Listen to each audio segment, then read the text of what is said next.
Welcome to Climate Optimists. I'm Jason Lewis. And I'm Todd DeShida. Thanks as always for tuning in, and Happy New Year. I guess we haven't talked since we went on break. How was your Christmas? Santa good to you? Yeah, man. I'm pretty easy on Christmas time, as long as everybody else is happy. Sometimes, you can get stressed out around the holidays about that stuff. You know what I mean? Yeah, I definitely know what you mean. It can get a little crazy, but I really liked it. It was fun. It was nice and relaxing. And the kid, he's getting to that point where he understands the whole Santa thing. So, it's pretty cool to witness that whole deal. But they're also pretty brutal about just being honest, like No filtering. Built this bike and, he gets it and he's like, he could care less about that bike. Yeah, no, he just isn't quite old enough to get it. How about you? Yeah, I like your take on that. If everybody else is happy, I'm happy. I think it's kind of the same thing. I'm long since grown out of the need for gifts. It's the stress of making sure that the gifts that I get for others are up to par. Yeah. I was on a rough couple weeks there, just struggling for ideas. And then just about like a week and a half before Christmas, I had this epiphany on what I was going to get for Amy, and that really saved me. Otherwise, I might not be talking to you right now. Nice, man. I'm glad that everything turned out. Yeah, me too. So as we head into a new year, I think it's always a good opportunity to maybe reflect and think about making change. And, with that in mind, we thought it'd be a good opportunity to focus today's episode on the key accomplishments of last year, and then where we want to focus on the year ahead. Are you a New Year's resolutions guy? Not really. And if I did, they'd probably last 3 days. I probably should, though, set some goals. It'd probably be a good thing. You're right, though. The follow through is the hard part. Oh, man. Yeah. It's easy. You can just say whatever you want, but it's hard to get it done. It's like all those people who set that fitness goal. That's why the gym's crowded for about the first 3 weeks of the year, and then it goes away after that. Then it just falls fast. Well, hopefully we can come up with some ways to help craft some, resolutions around climate, so that they don't fall by the wayside. That's the one. Yeah. Before we go there, let's start with this week's reason for hope. So over the holidays, Denmark decided to join Sweden in planning to make flights fossil fuel free by 2030. So basically eliminating all emissions associated with domestic flights. Nice. There was a nice article published by the BBC about it. And while, I think we recognize that being able to make flights carbon free isn't sort of currently possible, I think in my mind, the important part of this is that it creates a signal to industry and all those innovators that we really need to come up with alternatives. And, we've talked about some of these in some of our other episodes, but, things like biofuels, technology that's focused on taking the CO2 that's captured from the atmosphere and turning that into a fuel. And, I read that in the BBC article that Airbus is actually working on a plane that could, run on hydrogen. And I think they're targeting 2035 by that. So again, getting to air travel that's fossil fuel free is not something that's going to occur overnight, but I think it's encouraging to see these countries putting these aspirational, targets out there, and then hopefully that drives the real work that's needed to get us to a place where we have, fuels that are, effectively net zero. Right. Yeah, that's awesome. So as we think about this last year, I thought that, it might be good for us to talk about what our favorite topic was in the podcast. I mean, the reality is we just launched, this past August. So, if we look back over the last 5 months, what was your favorite topic? Oh, gosh. I have a couple of them probably. I liked doing the nuclear power one. That one interested me a lot, which isn't something you think somebody'd say. But no, I really enjoyed reading and learning about that. It seems to be safer overall than what you would have thought going into it, at least for me anyway. We learned things like, nuclear produces 20% of U.S. power, and that's carbon-free energy. So it seemed kind of bananas to me that some of these countries, and even here in the US to an extent, but not as much, are shutting down working nuclear plants, before their end of life to kind of meet these goals they've set, but really can't be tied too much to carbon because they're burning more fossil fuels to replace it. So it doesn't really Right. make any sense. So yeah, that was a topic I thought was pretty fun. And I liked the when we got into plant-based meat, just there's a lot of science behind, how they're putting all this together. It's not like they're just grinding up some cauliflower or something. It's very specific how they're getting the kind of these meat substitutes. I thought that was cool. An Impossible Burger is 89% less greenhouse gases than typical beef, right? So it's pretty crazy when you look at those kind of numbers. What were some of your favorites? Similarly for me, our discussion about, kind of the footprint of meat and the advancements in plant-based protein alternatives was really interesting. Mm-hmm. Like you, I was surprised at the level of science that's gone into the creation of these meat alternatives. Yeah. I definitely, while I knew, livestock was certainly a source of emissions, I didn't appreciate that it was, close to 15% until we did the episode. And, while I knew that plant-based protein creates less emissions than meat, I don't think I appreciated how dramatic the difference was, right? I mean, you've got producing a kilogram of let's say beans creates, 2 kilograms of greenhouse gas emissions, but creating a kilogram of, let's say, chicken, you're at 10 kilograms of greenhouse gas emissions, pork at 12, and then beef at 71. I mean, it was Yeah, it's amazing. crazy to me how drastic the differences were. And the same was true, looking at the use of land. I mean, the fact that, raising meat accounts for roughly 80% of our agricultural land and only supplies about 17% of our food. And Yeah. so I guess Yeah. with all that in mind, it really leads to these big opportunities, right? I mean, big opportunities that can be created with just small adjustments, right? If everybody changed their habits just a little bit, free up all this land for, things like bioenergy, carbon capture and storage. At the same time, you know, massively cut emissions. It just seems like one of those things where a little bit can, really register improvements. Yeah, agreed. I guess methane kind of leads into our next segment here, right? With, what we accomplished here in 2021. One of the things that I remember from COP26, which we covered in a couple episodes, was the methane pledge, and 100 nations have pledged to cut global methane by 30% or more between now and 2030. That's pretty huge. Yeah, that's massive. I mean, Yeah. you know, huge success for sure. Now it's just getting the follow through.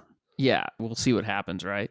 Um, and then the Keystone XL pipeline project died again. It seems like that thing's been maybe it's still not dead. I don't know, It's because there's a lawsuit, to fight this thing. So, but that's been going on for forever, right? Since the Obama years. I mean, Obama killed it a couple times, and Trump tried to revive it, and then Biden killed it again. I just don't know if there's really, I don't know if there's support for it anymore. Maybe it'll stay dead this time. yeah, I don't think I'm interested in seeing it be resurrected again. Right. And I think you're right about the, sort of the public support piece. I don't have figures in front of me, but there's been a huge effort to really halt additional fossil fuel infrastructure, in this country and globally. And Hmm. I think the Keystone XL is just another example of that. Yeah, probably one of the biggest ones. Well, when I look at successes of 2021, one of the ones that stands out for me is, the adoption of electric vehicles. If we look at sales of electric cars in the US, the final numbers are, still being assembled.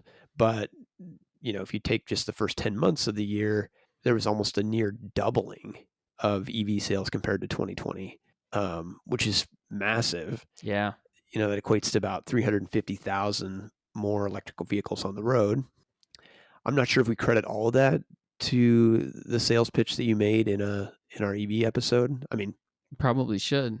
I should probably be on the hook for some of that money. We could put it into the podcast. In seriousness, it is really heartening to see something like that taking place, and it's going to need to double many more times over the next few years to get us to where we need to go. But it's encouraging to see that ramp up take place in just a year. Yeah. The other interesting part of that was when you kind of peel the layers back, it really was, Tesla and Chevy that drove the bulk of the sales. Right. And folks that are in tune know that, the federal tax credit for Chevy and Tesla expired a couple years ago. And so the fact that those manufacturers are still able to sell and increasing their sales of electric vehicles, I think is a positive sign. Yeah. In my mind, it doesn't negate the need to have a tax credit in place. I think, to get the kind of adoption we need, we're going to need to have a federal tax credit in For sure. place across the board. But yeah, I just thought that was another positive element of that, is the fact that these manufacturers are still able to grow their sales without, the federal tax credit. Yeah, agreed. Which kind of leads, to the next point here, that GM announced and Ford announced to basically phase out gas-powered cars and by 2035 in GM's case, and I think 2040 in Ford's case. So Yeah. just crazy that those two companies would have agreed to something like that. I mean, I would have never even have thought 5 years ago, I don't think, that they would have announced something as bold as that, but it's really cool. And these blue oval cities that Ford is investing in, they're putting in a lot of money into this, like more than $11 billion. And it's going to create a lot of jobs. So it's a really cool effort. Yeah. I mean, when you roll back the tape and look at, who killed the electric car, Yeah. Ford and GM were high on that list. Yeah. It is a massive transformation. And I think, while it's easy to sort of say, well, hey, we need the other, we need the Toyotas and the Volkswagens to join too. I think it's worth, celebrating the turnaround that these two manufacturers have made. It's weird when you mention those four companies and which two have made the pledge. Yeah. You would have never have thought that. No, I would have thought Toyota and VW would have been ahead. Yeah. So I think the other thing for me that was a real success in 2021 that maybe isn't super exciting for a lot of folks was the EU, as part of their latest round of climate talks, passing a carbon border adjustment. Mm-hmm. And I mean, we've talked about kind of what those are on other episodes, but basically it's effectively a tariff on CO2 intensive materials, in this case, steel, aluminum, and fertilizer. And, so those countries that are looking to sell goods into the EU and don't have climate targets in line with what the EU has are going to get hit with that border adjustment. And I think the most important part of that is that it really is a tool for helping influence other countries like, China, Russia, et cetera, to follow suit in terms of climate targets. Because, the reality is there aren't a lot of levers we have that we can pull to pressure other nations. But I think a border adjustment, is in many ways a perfect tool because it speaks to the dollars and cents. Mm-hmm. So lots of good things to celebrate in 2021. Definitely a lot more work to do in 2022. So I thought we'd talk a little bit about where we think the focus needs to be and, kind of what excites us. And as we look into the next year, top of the list for me is certainly getting Build Back Better passed. Mm-hmm. It's $550 billion, in climate investments is essential to the U.S. meeting its 2030, climate goals. It also is key if we're going to hope to exert any sort of pressure on other nations. We can't talk about the need to reduce carbon emissions if we're not, walking the talk ourselves. Right. Senator Joe Manchin pulling his vote before Christmas was a little bit of a dagger to the heart, but I'm optimistic that there's still a path. I don't know if we need to think about throwing him a couple billion and to help invest in, West Virginia transitioning out of coal, or maybe some houseboat updates for the guy. Yeah. Well, it's odd this whole Manchin kind of coming out at Christmas and saying no. I read an article about how the White House was uncivil toward Joe Manchin, and because they put his name in a press release, and I don't really understand how it could be uncivil. I mean, they basically just said, "Yeah, we've been talking to Joe Manchin, and we're working on it." And they didn't even they didn't say anything about him like, yeah, he's a real jerk and he's holding this whole thing up. There was nothing uncivil about it. I'm like, this is uncivil. I don't understand that. I think in his case, there's probably some different tactics that could be employed. And I'm not saying that, having a stick isn't beneficial, but you really want to have a carrot, and that, You want positive reinforcement. yeah, you do. And that for me kind of leads into the fact that while there has been all this focus on Manchin, and in some ways rightfully so, I think we really need to step back and remember that not a single Republican in the Senate has been supportive of the climate provisions in Build Back Better, right? Yeah, And so we got to continue the negotiations with Manchin, find a way to strike a deal, but we also need to have political consequences really for any senator that's, failing to act on climate change. true. But Manchin is a Democrat. So I don't understand how he can act mad. He's like, the president wants to speak with me about supporting something he wants. How dare he? You know what I mean? It's like, well, dude, you're in his party, man. I mean, come on. Yeah, it's a little uncharacteristic, that's for sure. So one of the other, I think, pillars that we need to focus on in 2022 is really getting some more aggressive targets in place, national targets leading into COP27. So for folks that listen to our episode on COP26, there was some incremental progress around national targets, but many nations are lagging, and the targets they currently have fall into the category of highly insufficient. And so if we're going to get the 50% reduction in emissions we need by 2030 and net zero by 2050, we're going to have these lagging countries step up their goals. And so that's going to take a lot of pressure, from the US, from Europe. But we've got to get the Australias, the Brazils, the Chinas, the Indias to put forth targets that are going to get us to where we need to be. I mean, there's the whole, implementation of those targets, right? That is even harder. But we can't start with this and have a chance of getting there if we don't have targets that produce the emission reductions that are necessary. Yeah, good point. Thanks, Todd. I think the other big opportunity in my mind is working to combat climate disinformation.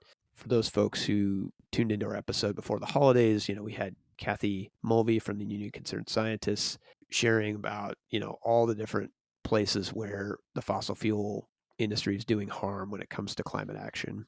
And while there's progress being made, there's still lots of work remaining.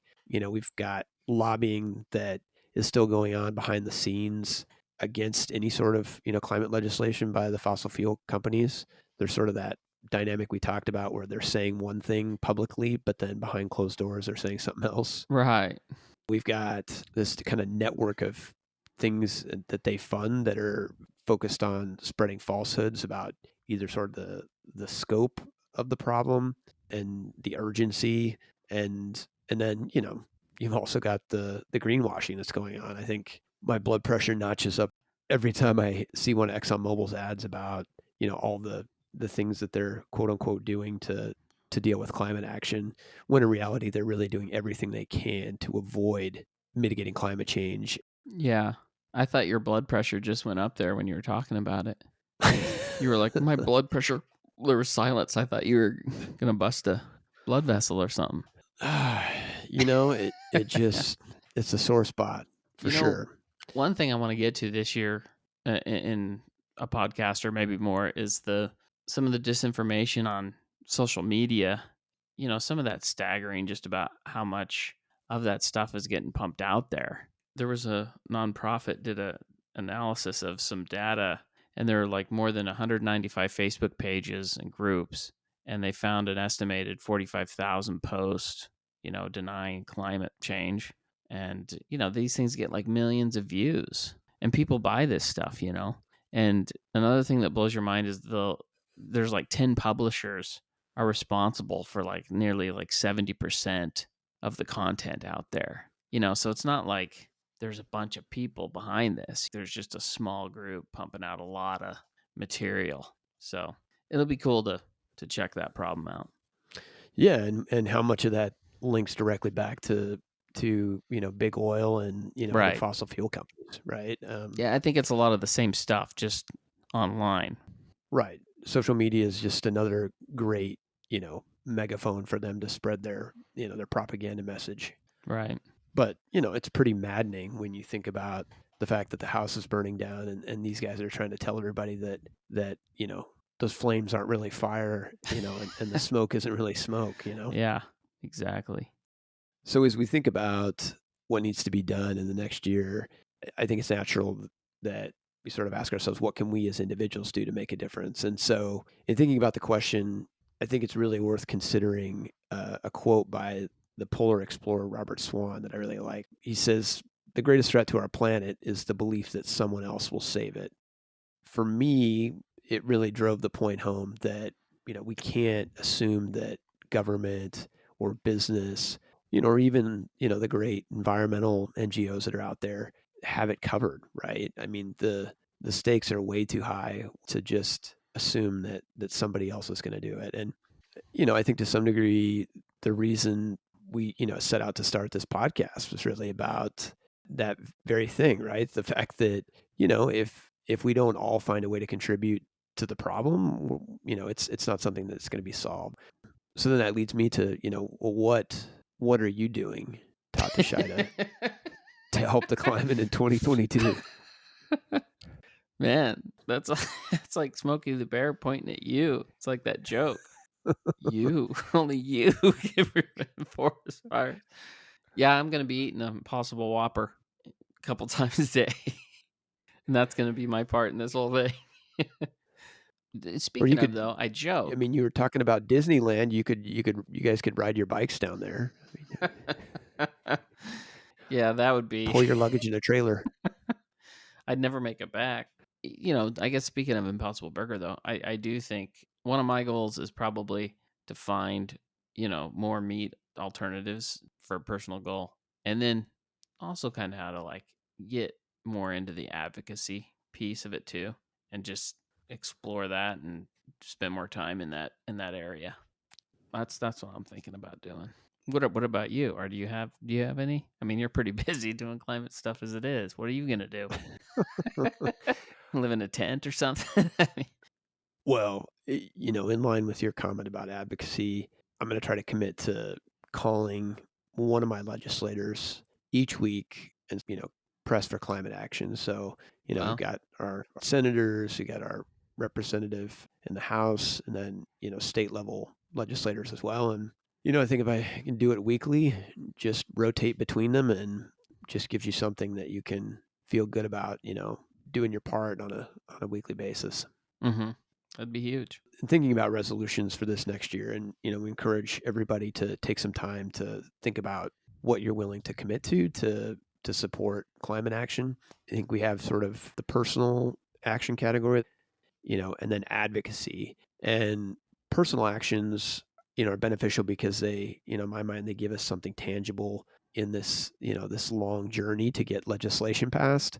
Mm-hmm. I don't think anybody needs to become like a, climate missionary here, but, taking the time to have a conversation with friends or family members can take that individual action that you make, like moving to renewable energy or buying an electric car, and ensure that it has a bigger effect, right?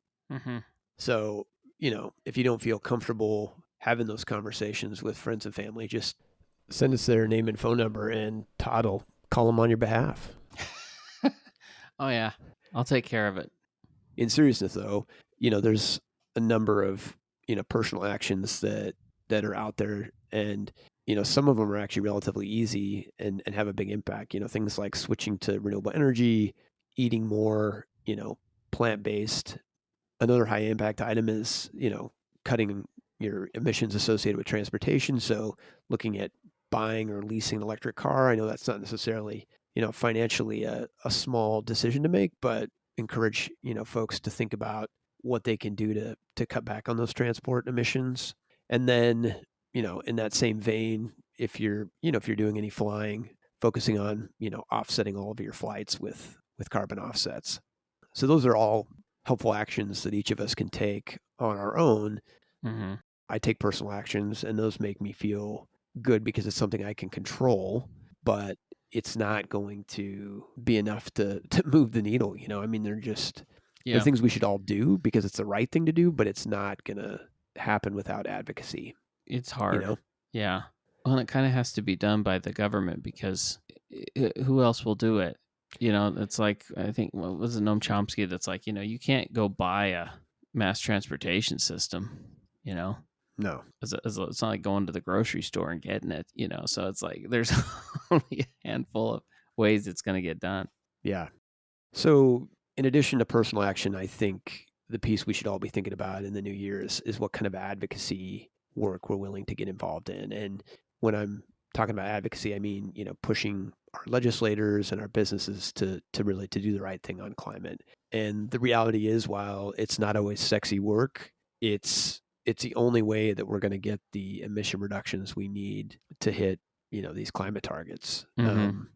And, the reality is these days there's a lot of ways to do that, whether, posting on social media, sending an email, picking up the phone and calling your legislator, attending meetings with your legislator, depending on what you feel comfortable doing, there's plenty of avenues to get involved. So just encourage everyone to think about, what feels right for you and, setting a target for the new year that, is focused on advocacy.